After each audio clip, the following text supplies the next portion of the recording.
My name is Elizabeth Morgan. I'm 32 years old. You're no longer part of this family." My sister Amanda said it loud enough for every head in the funeral chapel to turn. I stood still, feeling the cold edge of the wooden pew behind me.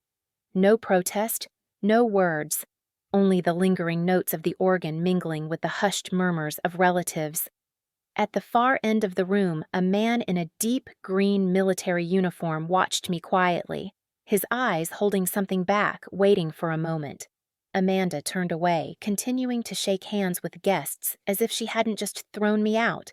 I stepped back, finding a place near the door where the pale winter light tilted through. I stood there in my father's farewell. No one knew I still held a part of the legacy he left behind.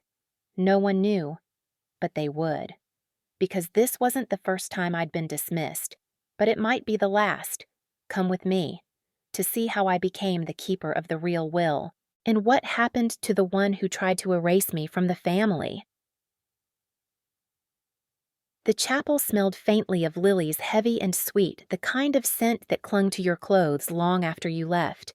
The organ played on slow and deliberate, each note stretching across the air like threads you could almost touch.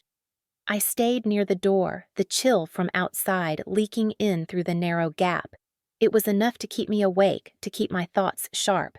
Amanda didn't look at me again. She moved from one cluster of guests to another, her hand light on each shoulder, her smile practiced. I knew that smile. I had seen it at school events when we were younger, when she would charm teachers while I stood in the background. Back then, I thought it was just her way of being social. Now, I knew it was her way of keeping the room in her orbit. From where I stood, I could see the casket, a simple oak one closed, with the flag draped neatly across it. My father had chosen it himself. He never liked excess. The sight of it should have broken me, but grief didn't feel sharp in that moment. It felt muted, like the edges of the pain had been worn down by too many other things I'd had to swallow over the years. The man in the green uniform was still watching. He hadn't moved since I noticed him, his cap resting on his knee, his hands folded. There was something steady about him, like he belonged to another kind of time, a time when people kept their word. I wondered if he knew my father well, or if he was just one of those who had come to pay respect because of what my father had been, not who he had been to me. Someone brushed past me, muttering, "Excuse me," without looking. I stepped further aside, pressing my back to the cool wall. My fingers curled into the wool of my coat, grounding myself in the texture. I didn't need to be here, I told myself. I could walk out now, disappear into the thin winter air, and no one inside would notice I was gone. Amanda had made sure of that. But I stayed. Not because I needed to prove her wrong, and not because I thought anyone here would turn and suddenly see me differently. I stayed because leaving would mean surrendering something I wasn't ready to give up the last chance to stand in the same room as my father, even if he couldn't see me anymore. A cough echoed from somewhere in the back rows, followed by the shuffling of feet. The minister began to speak, his voice, calm, practiced, shaped by years of delivering words to people who were only half listening. I caught fragments: honor service, a life well lived. Each phrase floated toward me, then slipped away before it could take root. Amanda dabbed her eyes with a folded handkerchief, her shoulders drawing in just enough for the people around her to lean closer to comfort her. It was a small performance, but an effective one. I imagined her relief at having me pushed to the edge of the room, the narrative intact, the guests seeing exactly what she wanted them to see. My gaze drifted back to the man in uniform. He shifted slightly, leaning forward, his eyes flicking to Amanda, then back to me. The corners of his mouth tightened almost imperceptibly. For a moment, it felt like we were the only two people who knew something was out of place here. The service went on. The air grew warmer with the press of bodies, the scent of lilies heavier. My throat felt dry. I thought about the years leading up to this, the phone calls that went unanswered, the invitations that never came the way news about my father always reached me through someone else.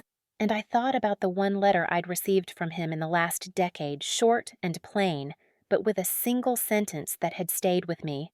"You've always known what to hold on to."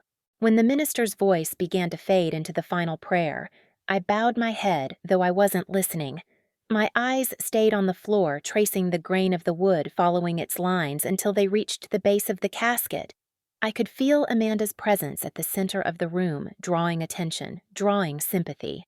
But somewhere just beyond the edges of her reach, there was still a space that belonged to me. I didn't need anyone to acknowledge it. I only needed to stand in it long enough to remember that I was still here, still part of this, no matter how much she wanted me gone. When the last note of the organ-faded chairs scraped against the floor, people began to move their voices low, their coats rustling. Amanda turned toward the casket, her hand brushing the flag, her face set in that delicate expression that could pass for grief or satisfaction depending on who was looking. The man in uniform stood adjusting his jacket. For the first time, he looked away from me and toward the exit. But as he passed, his hand brushed mine, a light, deliberate touch, and in it, I felt the weight of something more than condolence, something waiting. I didn't follow him right away. I let the crowd move past, let Amanda have her moment in the center, let the air grow cold again around me. Only then did I step outside into the winter light, where the air was sharp enough to make me breathe deeper. Somewhere behind me, the chapel doors closed, but the sound didn't feel like an ending. It felt like a beginning. I grew up in a house that felt smaller than it really was. Not because of its size, the Morgan place was big enough for 2 staircases and a wraparound porch, but because space inside was something you had to earn. Some people got more of it, some got less. I learned early which group I was in. Amanda was 3 years older, and from the beginning she seemed to fit perfectly into the shape of our parents' expectations. She had my mother's easy smile and my father's way of making people feel like they were the only one in the room. Teachers remembered her name. Neighbors brought her little gifts on her birthday. At family gatherings, she sat between my parents, her hand on my father's arm, her laughter carrying through the room. I didn't have her charm. I didn't have the instinct for knowing the right thing to say. I stayed in the corners listening. My father noticed my grades, always decent, never spectacular. But he noticed them the way you notice that the lawn got mowed. It was fine. It was expected. It didn't need a remark. As we got older, Amanda's circle widened while mine stayed small. She joined student council. I joined the library club. She went to homecoming in a sparkling dress. I worked part-time at the grocery store to buy my own shoes.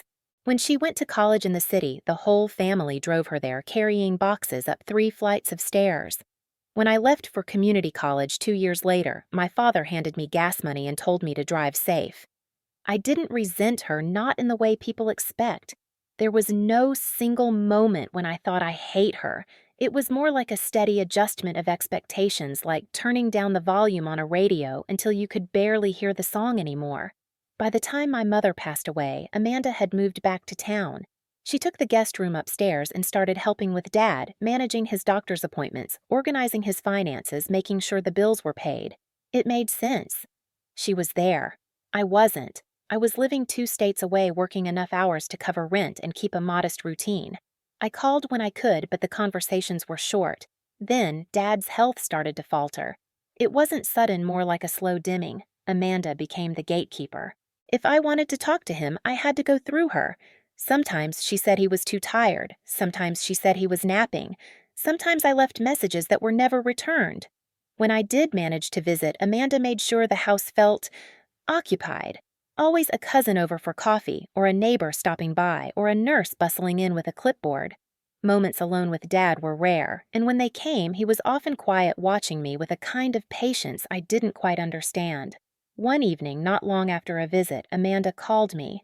Her voice was steady, almost too steady.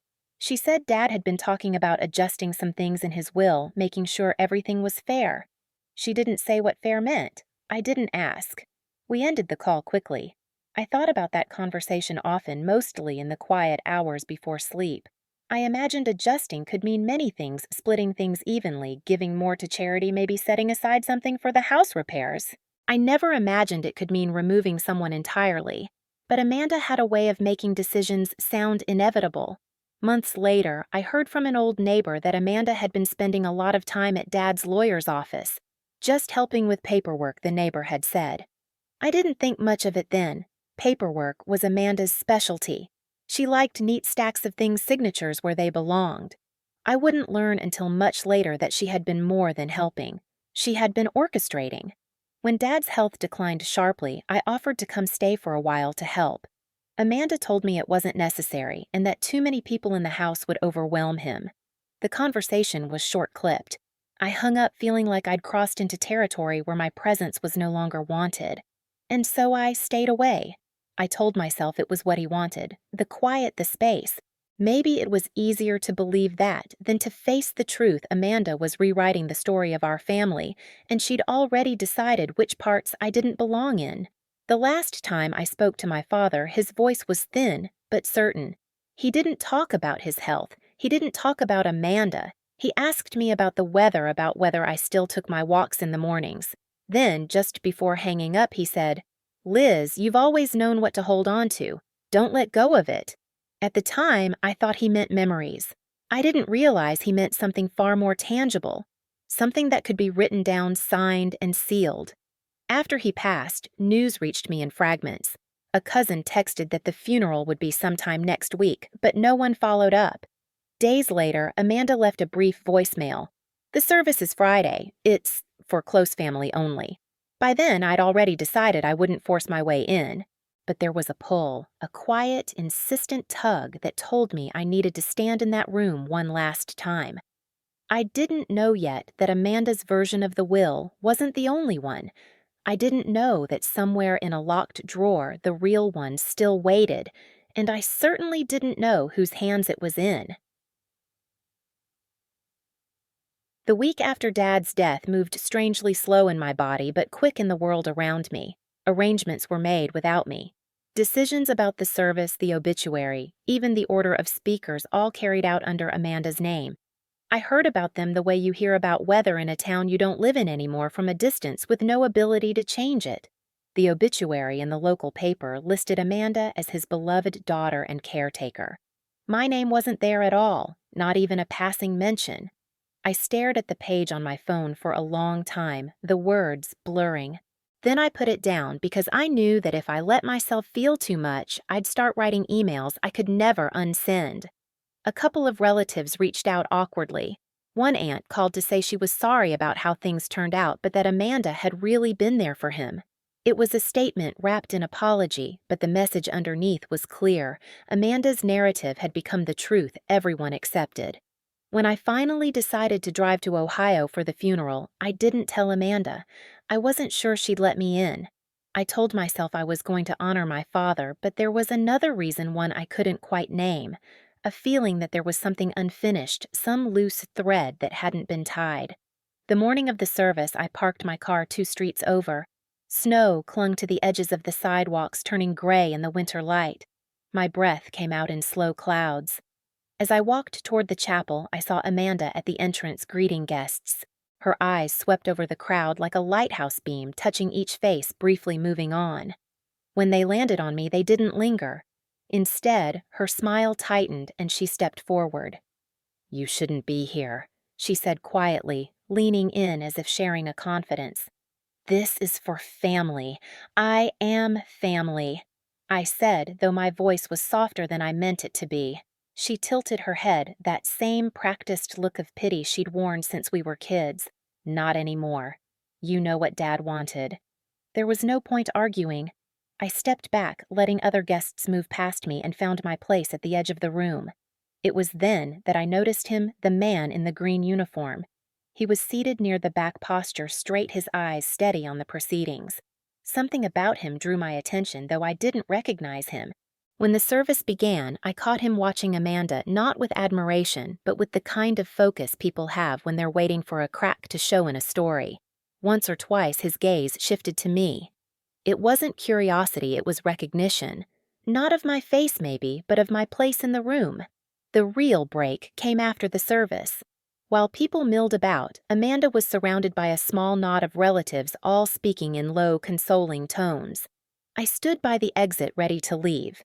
That's when the man in uniform walked past me, paused, and spoke in a low voice. "Elizabeth Morgan, yes." I said, unsure if I should confirm it. He nodded once, as though he'd expected the answer. I was a friend of your father's. We served together. He wanted me to make sure something reached you." Before I could respond, he pressed a small sealed envelope into my hand. "Not here," he added. Then he moved on, disappearing into the slow shuffle of guests leaving the chapel. I didn't open it until I was back in my car, the heater humming against the frost on the windows. Inside was a folded note written in my father's handwriting, for her hands only. "Give her everything." The real one. There was no explanation, no signature, just those few words. Beneath the note was a business card, Brigadier General Thomas Keating. My pulse quickened. The phrase, "the real one," sat in my mind like a stone dropped into water. The ripples it caused were slow, but they were there. I thought about Amanda's control over the past months, the paperwork, the visits to the lawyer, the way she'd cut me out of the obituary. If there was a real one, it meant there could also be a false one. And if there was a false one, it meant someone had made it that way. I didn't call Amanda. I didn't call anyone. Instead, I drove to a coffee shop on the edge of town and sat in the farthest booth, my coat still on the envelope in my lap.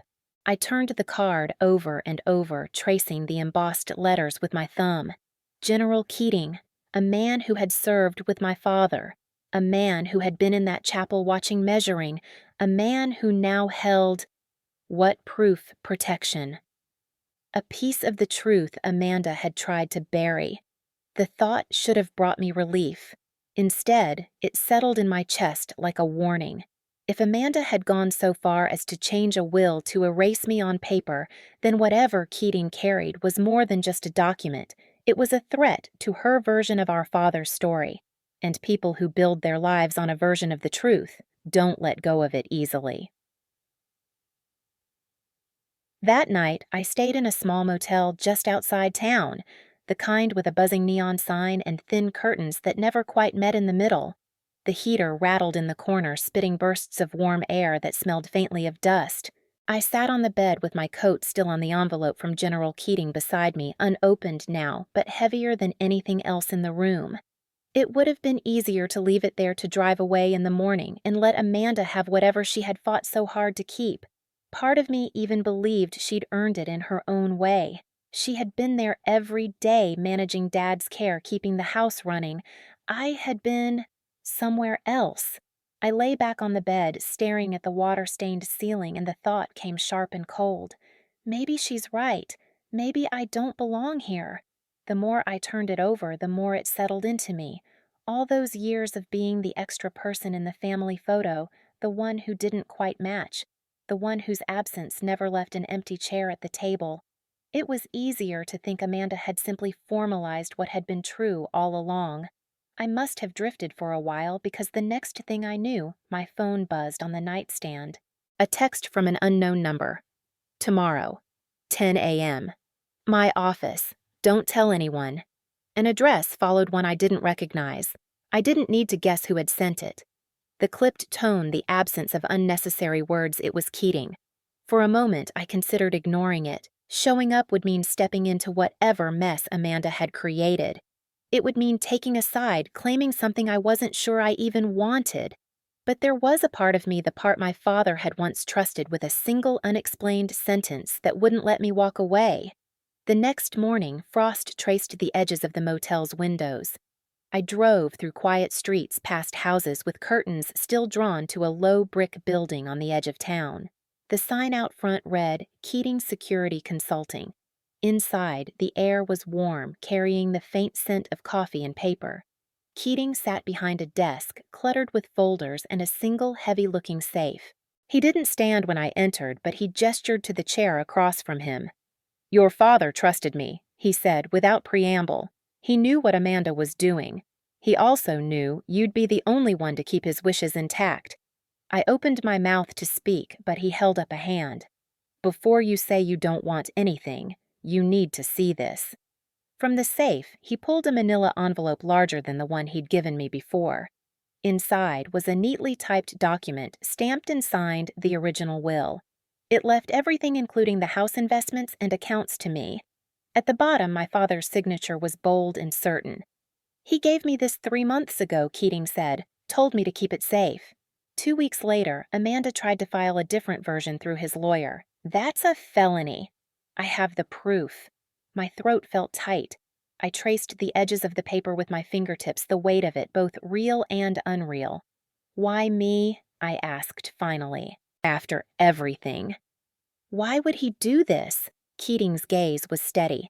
Because you're not afraid to walk away from what you don't need. And that means you'll protect what matters.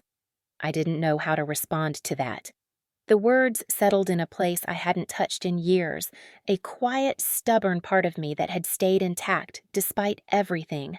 He slid another folder toward me. Inside were printed emails between Amanda and the lawyer, instructions on altering the will drafts with my name removed. Seeing it in black and white was like feeling the ground shift beneath me. What happens now? I asked. I take this to the lawyer and the police. But before I do, you need to decide if you're going to stand in that room when it happens. The thought of facing Amanda made my stomach knot. I imagined the look she'd give me, the same mixture of pity and calculation she'd worn my entire life. I wasn't sure I could bear it. I don't know, I admitted. You don't have to, Keating said. But remember, if you don't stand there, she'll tell her version of the ending, and you won't be in it. I left his office with the original will tucked deep in my bag, my fingers clenched around the straps as though it might vanish if I let go. Outside, the air was sharp, the sky a washed-out gray. Back at the motel, I laid the will on the small table and stared at it for a long time. I thought about leaving again, just driving until the roads blurred, until the story of the Morgans was nothing but a set of facts I didn't have to feel. But then I thought about my father's voice steady in my memory. You've always known what to hold on to. I didn't know if I was ready to face Amanda. I didn't know if I was ready for the room to see me, but I knew I couldn't let her rewrite the ending. That night, I packed my bag, leaving the coat draped over the chair. The will stayed in my hands. I didn't put it down, not even when I turned off the light. Ah! The next morning, I left the motel before the sun had fully risen. The streets were still empty, the sky a muted blue-gray. I drove without music, the silence in the car stretching between each turn, each streetlight. The will sat in the passenger seat, the manila paper dull in the early light. Keating had given me an address, the law firm my father had used for decades. His instructions were simple: be there when the doors open. Don't speak unless I ask you to. The building was an old brick structure downtown, its windows tall and narrow, the kind that made you feel as if you were stepping into another time. I waited in the car until I saw Keating pull up. He moved like he had somewhere to be, his shoulders squared, his steps deliberate. Inside, the receptionist gave us the kind of look reserved for unannounced visitors. Keating handed her a card, and something in the shift of her expression told me his name carried weight. She made a call, then gestured toward a conference room.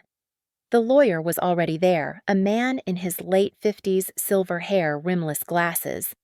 I remembered meeting him once years ago when Dad was sorting out insurance after Mom died.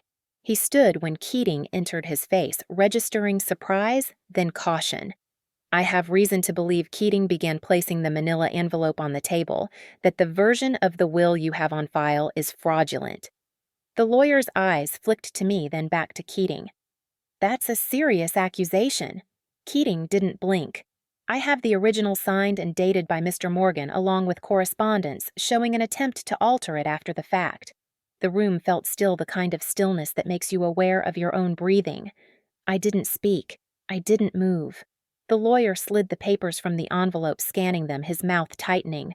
When he looked up, there was a heaviness in his expression. This is not what I was given by Ms. Amanda Morgan. The name landed like a dropped stone between us. Keating leaned forward. Then you know what has to happen. This needs to be read as the legal will, and the police need to be informed. The lawyer hesitated, his fingers tapping lightly on the edge of the table. This will cause a scene. That's not my concern, Keating said. My concern is honoring Mr. Morgan's wishes. It struck me then that this was what real power looked like. Not shouting, not posturing. Just the quiet certainty of someone who knew they were standing on solid ground. When the meeting ended, arrangements had been made. The real will would be read at the scheduled family gathering after the funeral, the one Amanda had organized, presumably to finalize her control. The police would be nearby, ready if needed. Outside, the air felt sharper than it had an hour ago. I asked Keating, "Why have me there at all?" "You could handle this without me." He gave a small, almost amused smile. "Because she needs to see you standing in that room when it happens. And you need to see that you were never as powerless as she wanted you to believe." I spent the rest of the day moving quietly. I visited the small cemetery where my mother was buried, just a few rows from where Dad's stone would soon stand. I didn't speak out loud. I never had the habit, but I let my fingers rest on the cool granite of her name. In the afternoon, I found myself walking the perimeter of my father's house. The blinds were drawn, the front porch swept clean. I imagined Amanda inside, making lists, rehearsing her version of events, never suspecting that the ground under her feet had already shifted. I didn't knock. I didn't want to see her before it was time. That night in the quiet of the motel, I went through the contents of my father's will again. It wasn't just the money, though the number was more than I'd ever imagined holding in my lifetime. It was the specifics, the trust for veterans' families, the scholarship fund in my mother's name, the provision to keep the house in the family for another generation. Each page felt like a conversation with him, one I hadn't realized we'd been having for years. When I finally set the papers down, I didn't feel triumphant. I felt steady, as though some part of me had been returned, a part I'd learned to live without, but had always missed. Keating called just before midnight. "It's set," he said. "Tomorrow at 3. Wear something that makes you feel like yourself." I almost laughed at that, the idea that clothes could shift anything about the day ahead. But I understood what he meant. I hung up and looked at my reflection in the dark motel window. For the first time in a long while, I didn't look like someone standing outside the door. I looked like someone who was already in the room. The room was smaller than I expected. Amanda had chosen a private dining space in one of the nicer hotels downtown, the kind with polished wood paneling and a long oval table set with water glasses and neatly folded linen napkins. The lighting was warm, almost flattering, but it couldn't soften the sharpness in her eyes when she saw me walk in. "You weren't invited," she said under her breath as I passed. I didn't answer. Keating was right behind me, his presence filling the space without a word. If Amanda noticed him, she didn't show it. The table was nearly full. Aunts, uncles, a few cousins, and the family lawyer seated at the head. Conversation dipped as Keating and I took our seats at the far end. I felt their eyes on me, curious, cautious. Amanda stood at the opposite side of the table, her hands resting lightly on the back of a chair. "Thank you all for coming," she began, her voice carrying that practiced blend of grief and authority. "We're here to honor Dad's wishes and finalize the reading of his will." She nodded to the lawyer, who opened a leather-bound folder. My pulse was steady, almost unnervingly so. I kept my gaze on the table, tracing the grain of the wood. Before the lawyer could speak, Keating cleared his throat. "Before any reading begins," he said, his voice calm but commanding, "there's been a development. The document currently in your possession is not the valid will of Mr. Morgan." Amanda's head snapped toward him. "Excuse me, who are you, Brigadier General Thomas Keating?" he replied evenly. "A friend of your father's, and the executor of his actual wishes." A ripple went through the room, small gasps, shifting chairs. The lawyer looked between Keating and Amanda, clearly unsettled. "General, this is highly irregular." "Not as irregular as attempting to submit a falsified legal document," Keating said, placing a sealed envelope on the table. "This is the original will, signed and dated by Mr. Morgan. It has been verified, and it differs substantially from the version currently held by this office." Amanda's color drained, but she recovered quickly, her voice sharp. "This is absurd. My father would never." The lawyer opened the envelope, sliding the pages out with deliberate care. His eyes moved over the lines, and with each one, his expression grew heavier. When he finally looked up, he didn't look at Amanda. He looked at me. "This will," he said, "slowly names Elizabeth Morgan as the sole beneficiary of the estate." Silence. Complete, heavy silence. I could hear the faint hum of the heating vents, the soft clink of a water glass somewhere down the table. Amanda's hands tightened on the chair back. "She hasn't been here. She didn't take care of him." Keating's voice cut through hers. She honored his trust in ways you will never understand. And I have in my possession correspondence between you and this office outlining your attempt to alter the document. That evidence has already been provided to the authorities. At the mention of authorities, two uniformed officers stepped quietly into the room. They didn't move toward Amanda, not yet.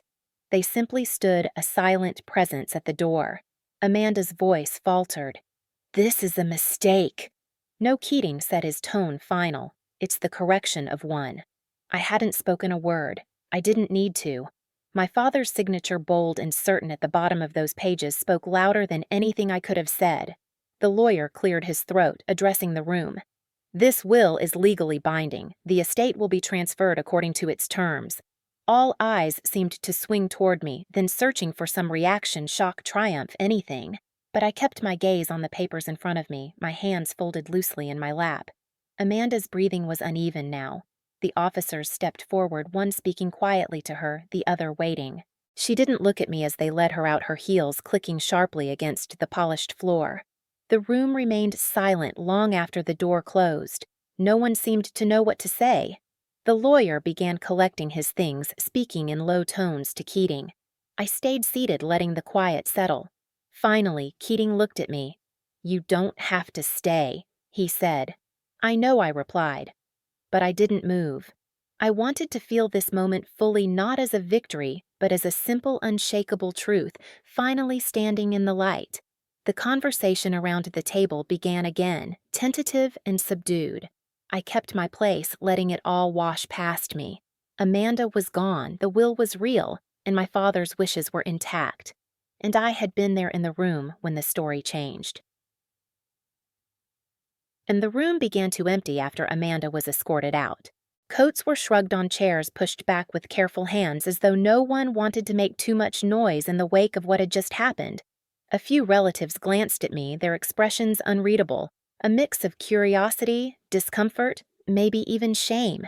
I stayed seated. Keating stood at the far end of the table, speaking quietly to the lawyer. When he finished, he walked toward me with the kind of calm that comes from knowing the storm is already passing. They deserved to know why, he said simply. I looked up at him, unsure if he meant me or the others. He turned to the few people still in the room. For those who may not understand, he began. "Your father didn't make this decision out of favoritism. He made it out of trust." The lawyer nodded, stepping in to elaborate.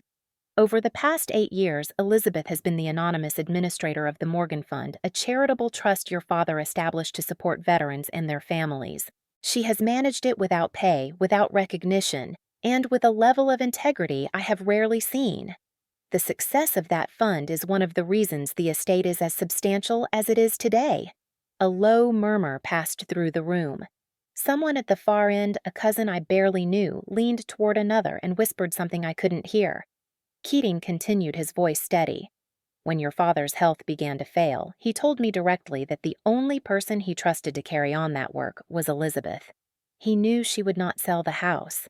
He knew she would honor the commitments he made, even if no one else was watching. I felt every pair of eyes on me, and for a moment it was almost too much. Not because I wanted their approval, I didn't, but because there had been so many years when the very idea of being seen felt impossible. Amanda's chair still stood empty, pushed slightly away from the table as though she had left in a hurry. I imagined her out in the hallway, head down, refusing to meet anyone's gaze. That image didn't bring satisfaction, only a kind of quiet finality. The lawyer slid the will toward me. "You'll need to sign these to begin the transfer," he said. I took the pen, the paper cool beneath my hand. My signature came out clean and sure, without the small tremor I half expected. When I looked up, I caught sight of Amanda through the glass pane in the door. She was speaking to one of the officers, her face turned away, her hair falling forward to shield her expression. For the briefest moment, she glanced toward the room, and in that instant our eyes almost met. Almost. She looked away before they could. I didn't call after her. There was nothing left to say. One by one, the others began to leave. Some paused to murmur polite words. "I didn't know your father was proud of you, but I let them pass without response." Their sudden shift in tone didn't change the years that had come before. When the room was finally empty except for Keating and me, he rested a hand on the back of the chair beside mine. "You don't have to explain yourself to them," he said. "I'm not planning to," I replied. We stood there in the quiet for a moment longer. I could still feel the weight of the pen in my hand, the faint pressure of the paper under my palm. The reality of it hadn't fully settled in yet. Not the money, not the property, not even the vindication. Only the certainty that my father's voice, the one I had carried with me all these years, had been telling the truth. As we walked out together, the winter light spilled across the lobby floor. The air outside was crisp, the sky pale and open. I didn't look back at the room we had just left. There was no need. Some stories don't end with applause. They end with the quiet knowledge that the truth is intact, and that's enough. In the weeks that followed, the noise around my father's estate began to fade. The legal process moved forward in its own slow, deliberate way, with documents to sign, accounts to transfer, and meetings to attend. Amanda's name appeared once in the local paper in a small column about ongoing investigations, and then it disappeared entirely. I didn't reach out to her. She didn't reach out to me. There was nothing left between us but silence, and I found I preferred it that way. I stayed in Ohio longer than I planned. The house was cold when I first stepped inside the air stale from months of closed windows. Dust lay thinly over the furniture, the kind that catches the light and makes the air shimmer. I walked through each room, slowly touching the backs of chairs, the edges of picture frames, the worn banister of the staircase. In my father's study, I found a small box in the bottom drawer of his desk. Inside were letters, not many, just a handful, written in his uneven hand. Some were addressed to me, though they'd never been sent. In them, he wrote about the fund, about the people it had helped, about the kind of work he hoped I would continue. I read them sitting in his chair, the winter light coming in low through the window. There was no bitterness in his words, no apology for the years we'd lost. Only a steady faith one I hadn't realized had been there all along. With Keating's help, I began the process of expanding the Morgan Fund. We added scholarships for children of veterans, housing assistance for families in crisis, and a program to connect younger service members with mentors. The work grew quickly, but it was never about speed. It was about doing things right the way my father would have wanted. I kept my name off the public side of the fund. The recognition had never mattered to me, and I didn't need it now. What mattered was knowing that the legacy was alive, breathing, in ways that went beyond money. Sometimes people would ask if I'd move into the family house permanently. I never answered directly. Some places aren't meant to be lived in forever. They're meant to be preserved, to hold the shape of something you can return to when you need it. I kept the house open for veterans' families passing through town, a place where they could stay without questions or paperwork. One afternoon in early spring, I sat on the porch steps, a mug of coffee warming my hands. The air smelled faintly of thawing earth. Down the street, children were riding their bikes, their laughter carrying easily in the stillness. It struck me that this was the first time in years I'd felt truly at ease in my own skin, not because anything had been proven to anyone else, but because I no longer needed to prove it. I thought about Amanda less and less, not with anger, not even with pity, just as someone whose choices had taken her out of my life. Whatever reckoning she faced was hers alone. The will, the money, the house, they were never the point. They were tools, nothing more. What my father had left me really was the responsibility to hold steady in a world that tried to shift beneath you, and that was something I could keep. When the sun dipped lower, casting the yard in long shadows, I set my mug down and stood. There was work to be done, grant applications to review, calls to return another family arriving tomorrow to stay in the upstairs rooms. As I stepped back inside, the quiet of the house wrapped around me. It wasn't empty anymore. It was full not of people, but of purpose. And I realized then that when they hadn't given me a seat in that chapel, I'd found something better. When they tried to write me out of the family, I had kept the truest part of it.